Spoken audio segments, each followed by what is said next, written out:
आहारचर्या के लिए उठने वाले हैं, आप उस दृश्य को शांति के साथ बैठ करके देखने का महान पुरुषार्थ करेंगे।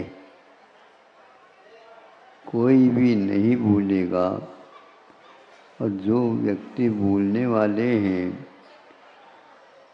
और संबोधन के साथ महाराज जी को बुलाएंगे, जब वो निकलते हैं यहाँ से आहारचर्या के लिए, सभी लोग श्रावक उस कार्य में दत्तचित्त हो करके किधर से महाराज आएंगे उसको देखने में लगे हैं। इससे पूर्व में आप लोगों को ये कुछ बातें याद करना आवश्यक है। ये आहार की विधि अपने आप में बहुत महत्वपूर्ण है। ये आहार जैसे सामान्य रूप से जनता लेती है उसी प्रकार है, किंतु इसके साथ कौन सी नियमावली लागू है यह उस श्रावक ही समझ सकता है। किंतु यदि श्रावक नहीं समझदार है तो कभी भी चर्या पूर्ण नहीं करा पाएगा, और यदि वह कार्य पूर्ण नहीं होगा, प्रश्न उठता है उनका कार्य तो कब रुकता ही नहीं। ऐसा नहीं, आहार लेना सबके लिए अनिवार्य है, आवश्यक है यूँ कह दो, किंतु तीर्थंकरों के लिए तो विशेष अनिवार्य है। महाराज उनको क्यों अनिवार्य बताया? इसलिए बताया वो विशेष व्यक्ति है, इसलिए विशेष इस रहस्य को उनकी चर्या के माध्यम से हम सुन सकते हैं और देख सकते हैं। और चूँकि वह सामान्य व्यक्ति तो नहीं है, महान व्यक्ति है, तो उनकी चर्या के लिए ज़्यादा खर्च होता होगा? कोई खर्च नहीं है। महावीर भगवान के लिए तो उड़द का दाल ही पर्याप्त रहा, और आज तीर्थंकर जो हैं उनके लिए तो गन्ने का रस भी पर्याप्त है।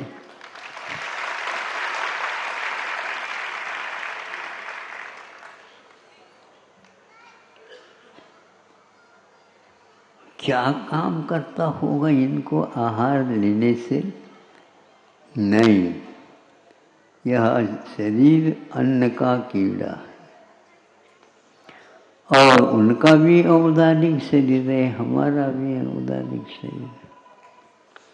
उनका दीर्घ संगणन है, वज्र विषव नाराज संवहनन, जो कि वज्र के ही हड्डी संधियाँ, ऋषभ मैंने पीठ, वही और आदि जो कुछ भी आवश्यक है ध्यान की सामग्री वो पूरी उनमें रहती है।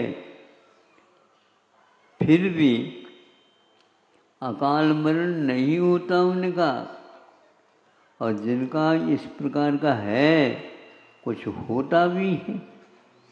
यानी सामान्य जनता में वज्र नाराज संगन के माध्यम से भी अकाल मृत्यु हो सकती है, किंतु इनका नहीं होगी। क्यों नहीं होगी? इसलिए नहीं होगी कि पूरे शिव कर्मों के ही उदय इनके रहते हैं। दो अर्घाती कर्मों में कुछ ऐसी प्रकृतियां हैं, शुभ भी होती हैं और अशुभ भी होती हैं। ये मनमति ज्ञान, श्रुति ज्ञान, अवधि ज्ञान, मनोपरि ज्ञान के साथ भी रहते हैं। फिर भी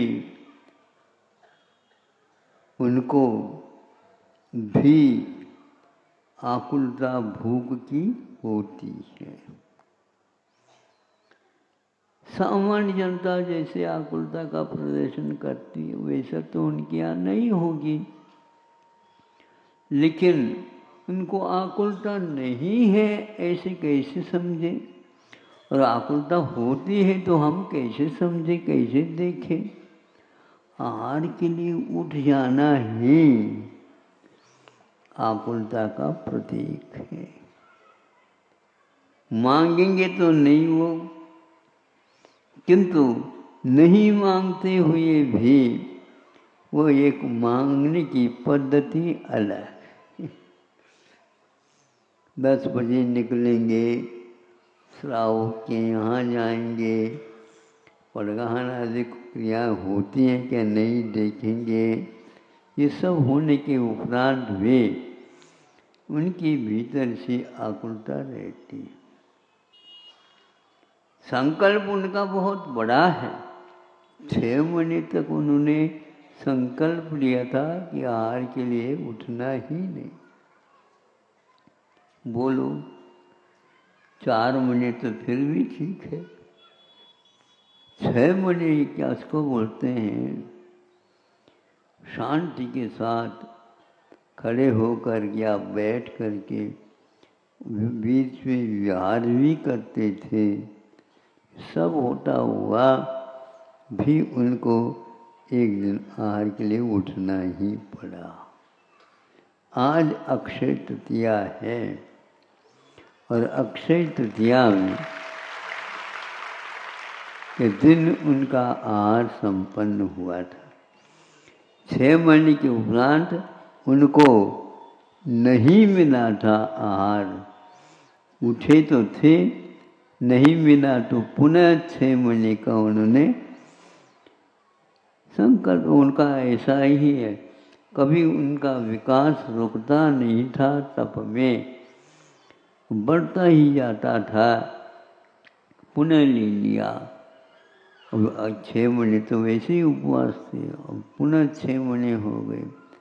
अक्षय तृतीया के दिन उनका जब उठे तो आहार हुआ। वो ये कह रहा था उस आहार के द्वारा क्या होता है, तो जो शरीर में आत्म तत्व है उसका शरीर के साथ, ऐसा नहीं किसी भवन में किसी कोने में बैठ गई हो आत्मा, वहाँ एक मेक है, शरीर सो एक मेक है। उसको किसी भी साधन के द्वारा बाहर नहीं निकाला जा सकता। जैसे आज शल्य चिकित्सा में हृदय इत्यादि को भी बाहर निकाल करके रख देते हैं और शल्य चिकित्सा होती है, फिर पुनः उस स्थान में उसको रख करके काम पूर्ण कर दिया जा सकता। किंतु आत्मा को इस प्रकार हम बाहर करके नहीं रख पाते और रखने की कोई है भी नहीं। उसकी पद्धति यह है, जिस प्रकार यह शरीर की रचना बनी है आत्मा के ही भावों के द्वारा, उसी प्रकार जिन भावनाओं के भावों के द्वारा शरीर बना, अब उससे ठीक विपरीत वितरा भाव के द्वारा उसको छोड़ा जा सकता है और कोई उपाय नहीं है। यही एकमात्र उपाय है। तो इस उपाय को ही सिद्ध करने के लिए उनकी साधना आज तक निरंतर बनी रही है। अब आप लोग सोच लो, पद्म से नारा संगन होने के उपरांत भी भूख की आकुलता होती है। आकुलता कैसी होती है? आहार लेने की इच्छा होती है। इसको बोलते हैं आहार संज्ञा। इच्छा के बिना वह ले नहीं सकते। और 6 महीने तो कोई इच्छा नहीं हुई है, नहीं ली, लेकिन बाद में इच्छा होगी तो वो उठेंगे पुनः। अब आप स्वयं वो लेंगे नहीं, लेंगे तो अपने हाथ से, लेकिन हाथ में आप देंगे तो वो अपने हाथ को मुख की ओर ले जाएंगे, जो आप उसमें रखो संशोधन करके लेंगे। अब वह आहार जाता है तो क्या करता, विज्ञान भी समझते हैं, विज्ञान के बच्चे भी समझते हैं। वह आहार जाएगा भीतर और अपने क्रम से धातु उपधातुओं में उनका परिणमन होता चला जाता है और भूख की क्षुधा की शांति हो जाती है। आहार की संख्या नहीं रही तो भूख लगते हुए भी उसको सहन करते हैं, किंतु भूख मिटती भी है ये उसे ज्ञात हो जाता है। कैसे मिटती, तृप्ति होती जैसे आपको भी होती है, पहले आहार लेने से पूर्व में आकुलता रहती है, एक एक ग्रास पहुँचता चला जाता है तो अपने आप ही, और एक वह समय आता है ले लो, नहीं अब नहीं, अब नहीं, थोड़ी सी ले लो, बहुत दिन के बाद आए ले लो, नहीं अब नहीं, क्योंकि भीतर से अब मना बिल्कुल आ रहा हो रहा है। ऐसा भी उनको होता होगा, अथवा थोड़ा में भी वो काम निकालते होंगे, ये भी पाप। कभी कभी आप लोग जल्दी करना होता है तो वह झटपट करके निकल जाते हैं, इसी प्रकार उनका भी होता होगा। लेकिन हम ये कहना चाहते हैं, ये एक ऐसी रसायन विधि है, इसको कोई टाल नहीं सकता। टाल इसलिए नहीं सकता, शरीर के जितने भी अंग उपांग हैं वह अलग है ही, लेकिन जो कर्म है, आयु कर्म, वह एक प्रकार से शरीर इस शरीर से भिन्न है।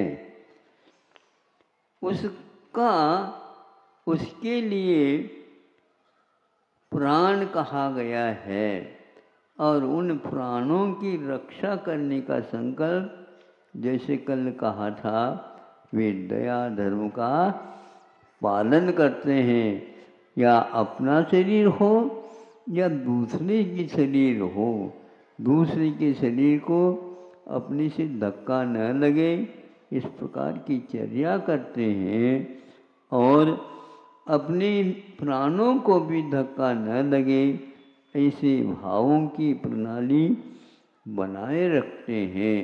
इसलिए कोमल भावों के माध्यम से वे अपनी इस चर्या को पूर्ण करते। तो प्रमट योगात् प्राण व्यपरूपणम हिंसा, ये हिंसा की सामान्य किंतु बहुत मौलिक इसमें परिभाषा दी गई है। प्रमाद ने कषाय के बिना प्राणों की हिंसा नहीं होती, क्योंकि कषाय करने से आत्मा के परिणाम बिगड़ते हैं और उसके कारण आयु कर्म को भी क्षति पहुँचती है। इसलिए आयु को प्राण कहा। यह आपकी प्राण हो या स्वयं के प्राण हो, प्राण को किसी प्रकार से अपनी चेष्टाओं के द्वारा स्व की अथवा पर की वो हिंसा नहीं करते हैं। इस नियम के पालन करने के लिए ही उनको भी आहारचर्या के लिए उठना पड़ता है। अपने प्राणों की रक्षा करने के लिए उठते तो है, यद्वा तद्वा नहीं उठते हैं। यद्वा तद्वा का अर्थ आगम के अनुरूप ही उनकी चर्या होती है। शास्त्र तो कहीं पढ़ते नहीं है वो, अरे वो शास्त्रकार हैं, उनके पास शास्त्र बहुत भरा हुआ है, द्वादशांग के वे पाठी अभी भी हैं।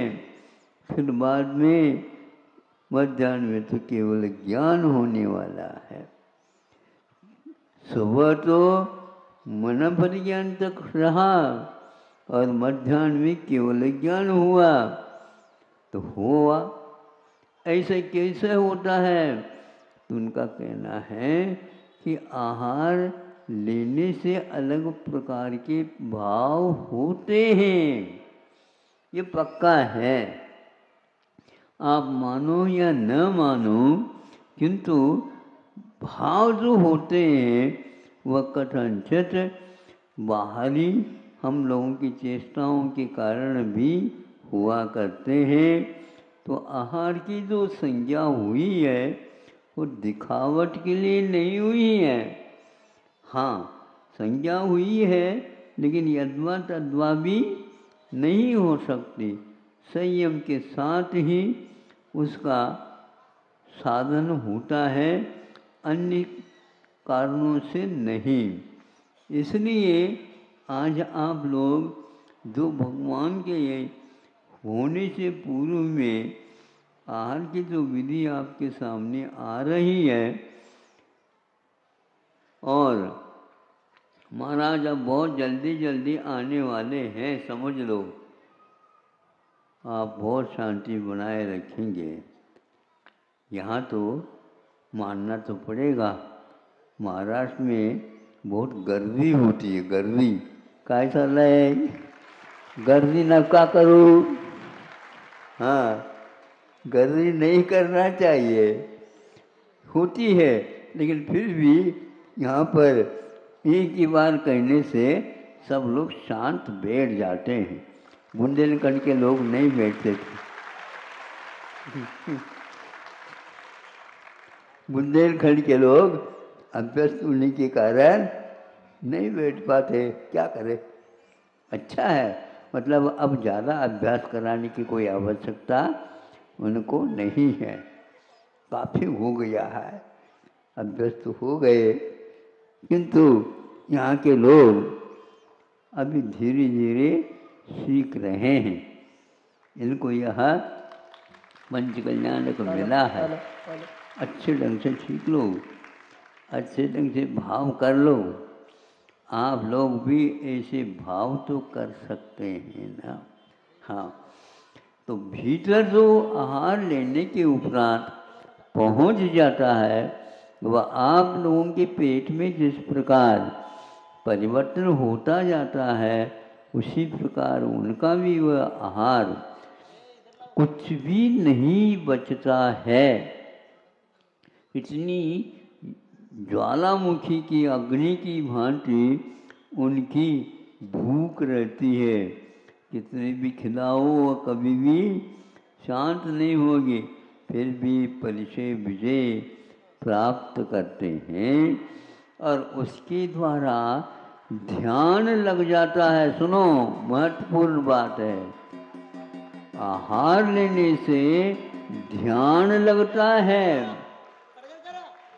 आहार लेने से ध्यान लगता है और ध्यान लगने से केवल ज्ञान होता है।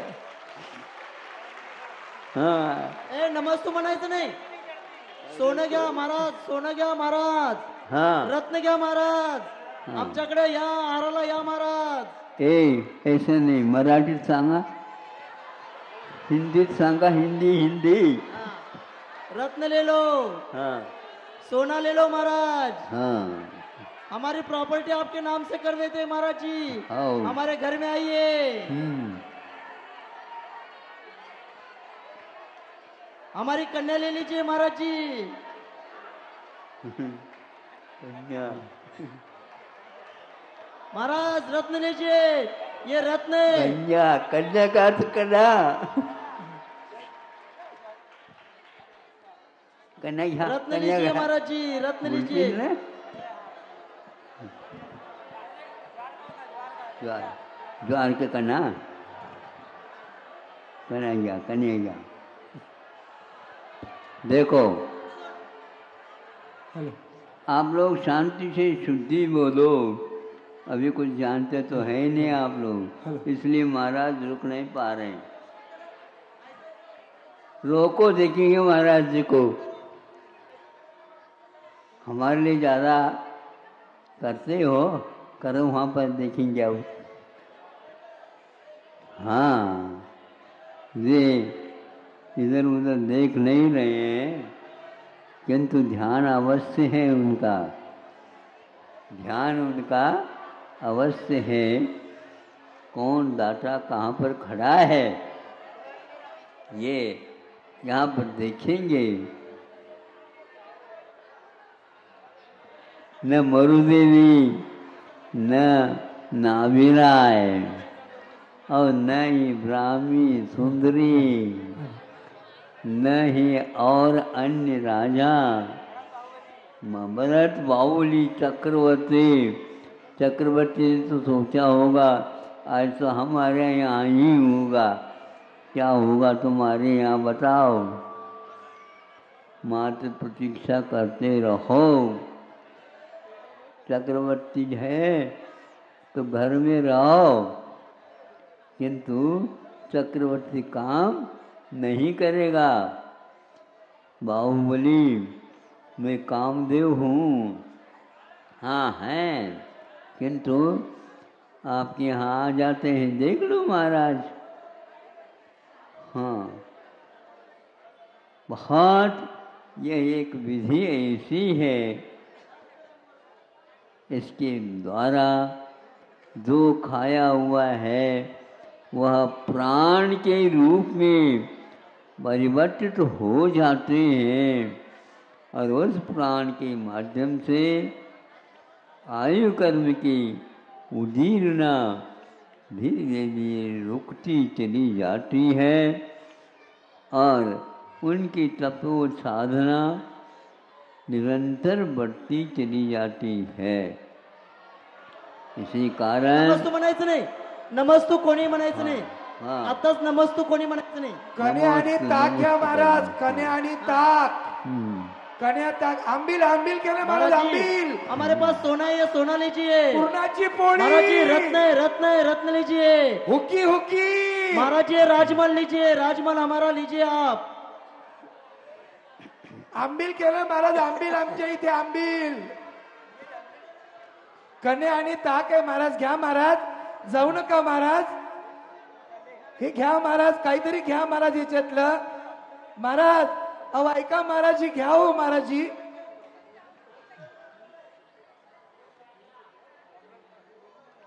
एक बार में महाराज नहीं आ पाते, ये वृषभनाथ भगवान का तीर्थकाल है, और उनके अन्याय कर्म ही हुए हैं। आगम में उल्लेख है, मनोज महाजन, क्योंकि अन्य कोई मुनि महाराज के तीर्थंकरों के आहार के निमित्त अंतराय नहीं हुए थे, किंतु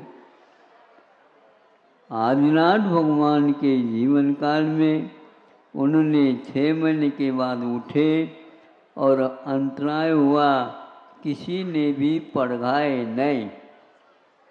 अब पढ़ाने की विधि समझे तो, पढ़ाने की विधि नहीं थी। हाँ, रास्ता छोड़ करके आप खड़े होना चाहिए। महाराज जी हमारे महल में आइए। हाँ, महाराज जी हमारे महल में आइए। हत्ती हम घेऊन रत्न जा, देते, हे घोडे हम घेऊन रत्न जा। देते। हम हाथी देते, हमारा रथ आशु रथ देते।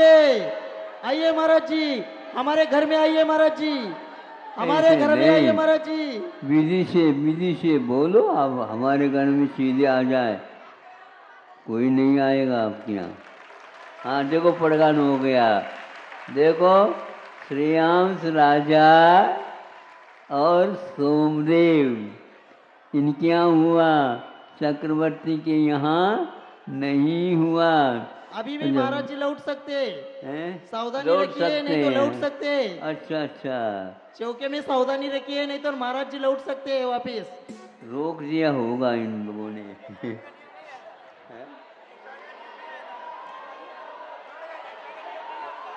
नहीं, नियम तो है, नियम है, लेकिन आप लोगों को मालूम नहीं पड़ेगा। पड़गान के बाद भी आप लोग सावधानी नहीं रख रहे हैं, इसलिए महाराज जी बार बार लौट रहे हैं। नहीं, वो ये रहा है, पहले 3, फिर बाद में 5, फिर 10, इस प्रकार होते हैं, इसलिए तो ऐसा हो जाता है, क्योंकि बीच में कोई नहीं आना चाहिए, तभी तो वह 3 परिक्रमा होंगी, नहीं है तो 10 भी हो जाए तो भी वह निकलते ही चले जाएंगे। इसलिए नियंत्रण रखो। ज़्यादा विधि समझने से भी कहीं कहीं बार गलती हो जाती है। देखो पड़गान के बाद भी विवेक नहीं रख रहे, इसलिए हाँ, महाराज जी लौट रहे। यही बात है, विवेक अलग वस्तु होता है, ज्ञान रखना, इसलिए ऐसा हुआ है। सोचो, आप विचार करो। हाँ, तो यहाँ उनको यह आहार ध्यान में एक प्रकार से सहायक होता है, यह जड़ की क्रिया नहीं है। ध्यान रखो, खाया हुआ अन्न वह पचता है, प्राणों के रूप में परिणत हो जाता है, शक्ति आ जाती उससे, संयम का पालन उससे होता है। आप विवेक नहीं रख रहे, विवेक नहीं रख रहे, इसलिए महाराज जी लौट रहे। देखो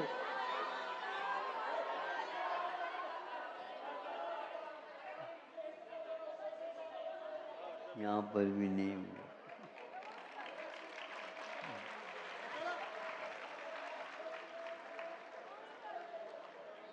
खाली पड़गा करके ही संतोष कर लो आप लोग।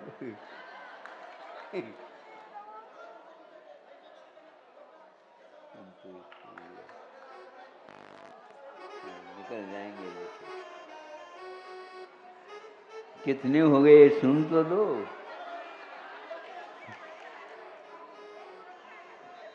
हो गए ना। इन लोगों ने 5 परिक्रमा लगा दी, इसलिए ऐसा हो गया। किसी ने गिला ही नहीं था।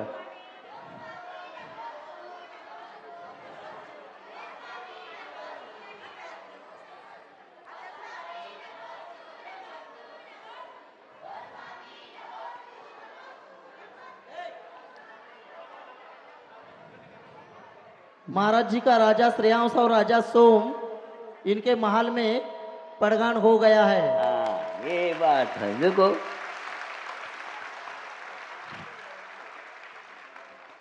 ऐसे क्यों हुआ, तो यूं हुआ,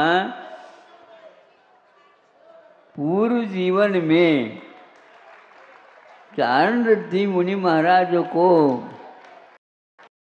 आहार दिए थे, भरत चक्रवर्ती आदि के सब दिए थे, लेकिन ये जो श्रेयांश राजा ने दिया था वह अपने ढंग से था, ये सिद्ध होता है। उनके अनुभव उसमें बहुत अच्छे थे, इसलिए चक्रवर्ती भी रुक गए, बाहुबली भी रुक गए, नाभिराज आदि सभी रुक गए। हाँ, इस प्रकार उनके पूर्व जीवन में था, हुआ था आहार, वह उनको स्वप्न में आ गया। उसकी फलस्वरूप नवदा भक्ति पूर्वक आहार उन्होंने कराया और आपने को 900 भक्ति कर ली, कुछ नहीं होता उससे। हाँ, मन शुद्धि, वचन शुद्धि, काय शुद्धि, आहार जल शुद्ध है, उसके साथ 9 भक्ति भी होती हैं। आप लोग 10 भक्ति ज़्यादा पढ़ते हैं इसलिए तो ऐसा होता नहीं। 10 भक्ति नहीं, 9 भक्ति होती हैं और उसमें यह चूक गए, बाकी उन्होंने उसमें उत्तीर्णता प्राप्त करनी और उनके यहाँ आद हो गए। ब्राह्मी सुंदरी आजीवन व्रत लिया था, फिर भी उनके यहाँ नहीं हुआ। देखो तो कौन सा अनुभाग बंद बना था श्रेयांश को और सोमदेव को, उनका सौभाग्य हुआ। इसलिए चक्रवर्ती ने ये कहा था, ये दान तीर्थ के चालक हैं, इन्होंने दान तीर्थ को युग के आदि में चलाया। फिर बाद में तीर्थंकर वो तो नहीं बने, लेकिन चक्रवर्ती आदि को ये ज्ञान हो गया। इसमें बहुत ही महत्वपूर्ण है ये स्वप्न कि मुझे भी पढ़ना चाहिए था, नहीं पढ़ा। वह स्वप्न जो आया है केवल श्रेयांश और सोमदेव को ही आ गया। तो इस प्रकार का हमारे द्वारा किया हुआ भाव कौन से कर्म के बंध के लिए कारण होता है, तो चक्रवर्ती को भी हरा देता है, कामदेव को भी हरा देता है। फिर भी वो आना पड़ा उनको सोमदेव के यहाँ और श्रेयांश राजा के यहाँ। श्रेयांश राजा को क्या लग रहा होगा, अभिमान नहीं करते हैं महापुरुष लोग। कर्तव्य करते चले जाओ, कर्तव्य में कमी मत रखो। इसलिए कर्तव्य में भावों की प्रमुखता रखना चाहिए। श्रेयांश राजा के यहाँ आहार प्रारंभ हो गया और